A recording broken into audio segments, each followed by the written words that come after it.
হরে কৃষ্ণ বন্ধুরা, আমি আবারও চলে এসেছি একটা নতুন রেসিপি নিয়ে। যে কোনো পুজো বাড়িতে বা কাজ বাড়িতে নিরামিষি আলুর দমটা খুবই স্পেশাল। আমি আজকে করে নেব নিরামিষি আলুর দম। দেখতে থাকো। আমি প্রথমেই একটা বড় টমেটো নিয়েছি 6টা কাঁচা লঙ্কা, একটু আদা, ওইটা আমি পেস্ট করে নিয়েছি। এবার ওরই মধ্যে দিয়ে দেবো জিরে গুঁড়ো, ধনে গুঁড়ো, হলুদ গুঁড়ো। এবার দিয়ে দেব কাশ্মীরি লাল লঙ্কা গুঁড়ো। আবারও আমি এটা পেস্ট করে নেব। দেখো, আমি কড়া ধুয়ে বসিয়ে নিয়েছি। আমি এই কড়ার মধ্যেই আলুটা একটু সিদ্ধ করে নিয়েছিলাম, অল্প করে, খুব সিদ্ধ করিনি। এবার কড়াতে আমি দিয়ে দেব তেল, সর্ষের তেল দেব। তেলটা গরম হয়ে গেলে দিয়ে দেব আমি আগে থেকে সিদ্ধ করা আলুগুলো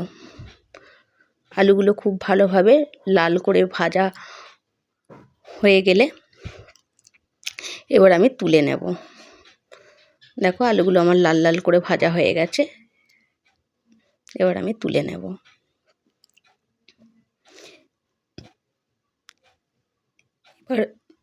এবার ওই কড়ার মধ্যেই দিয়ে দেব 2টো তেজপাতা, গোটা গরম মশলা, 2টো এলাচ, 2টো দারচিনি, 2 কুচো 3টে লবঙ্গ।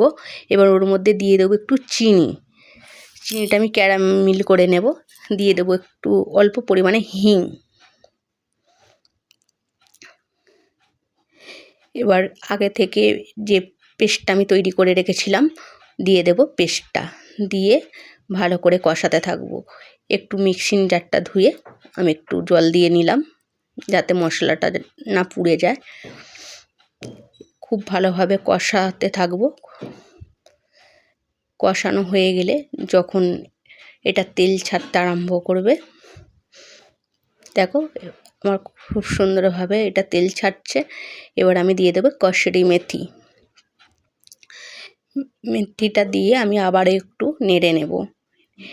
নেড়ে নিয়ে আগে থেকে ভাজা আলুগুলো দিয়ে দেবো। দিয়ে এবার ভালো করে কষাতে থাকবো, যাতে খুব তাড়াতাড়ি খুব কম সময়ের মধ্যে রেসিপিটা করে নিতে পারো। আমি খুব সহজভাবে এটা দেখালাম। এটা লুচি, পরোটা, রাইসের সঙ্গে নিরামিষের দিনে তোমরা খেতে পারো। এটা খুবই সুন্দর হয়। এবার দিয়ে দেব আমি এর মধ্যে গরম জল। আমার আগে থেকে আলু সেদ্ধ করা আছে, ওই জন্য আমি দিয়ে দিলাম এটা গরম জল। এবার খুলে দেখে নেব। আলুগুলো সিদ্ধ হয়ে গেলে দেখো খুব সুন্দরভাবে আলুগুলো সিদ্ধ হয়ে গেছে। এবার আমি উপর থেকে দিয়ে দেব ঘি। যদি তোমাদের মনে একটুকু জায়গা করে থাকতে পারি, তাহলে লাইক, কমেন্ট, শেয়ার করে দিও। তোমাদের ভালোবাসাটাই সব, আর কিচ্ছু না। হরে কৃষ্ণ বন্ধুরা।